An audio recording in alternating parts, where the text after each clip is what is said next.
بسم اللہ الرحمن الرحیم۔ روحانی روشنی چینل کے ناظرین، السلام علیکم ورحمۃ اللہ وبرکاتہ۔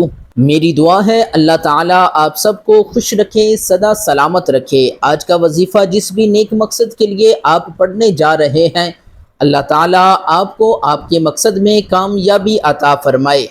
آج کا ہمارا وظیفہ ہے اللہ تعالیٰ کے اسماء الحسنہ میں سے 30 نمبر پر جو اسم آتا ہے اس اسم کے متعلق، اور وہ اسم ہے العدل، اور العدل کا معنی ہے عدل کرنے والا، عدل و انصاف کرنے والی ذات میرے رب کی ذات ہے۔ اسم العدل پڑھنے کے 4 بڑے فوائد۔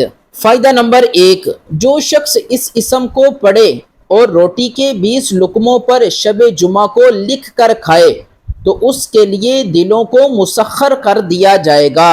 فائدہ نمبر 2، جو شخص اس اسم کو ہر نماز کے بعد پڑھے گا تو اللہ تعالیٰ اس شخص کو غیب سے روزی دے گا اور اسے نیک عمل کرنے کی توفیق نصیب ہوگی۔ یعنی اس اسم کو پڑھنے سے ایک تو روزی میں برکت ہوگی اور دوسرا وہ شخص نیک عمل کرے گا۔ فائدہ نمبر 3، جو شخص مغرب کی نماز کے بعد 1000 بار اس اسم کو پڑھے گا تو انشاءاللہ آسمانی بلاؤں سے نجات پائے گا۔ اگر آپ بھی آسمانی بلاؤں سے نجات پانا چاہتے ہیں تو اس وظیفے پر ضرور عمل کریں۔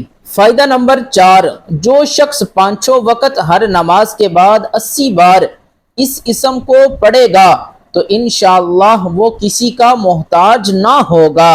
اگر آپ بھی کسی قسم کی محتاجی سے بچنا چاہتے ہیں تو اس اسم کو پڑھنے کا معمول بنا لیں۔ ویڈیو کو صدقہ جاریہ سمجھ کر لائک کر دیں، شیئر کر دیں۔ اگر ہمارے چینل پر نئے ہیں تو اسے سبسکرائب کر لیں، بیل آئیکن کو دبا دیں تاکہ ہر آنے والی ویڈیو کا نوٹیفیکیشن وقت پر آپ تک پہنچ سکے۔ انہی دعاؤں کے ساتھ ہمیں اجازت دیجیے گا۔ اللہ حافظ۔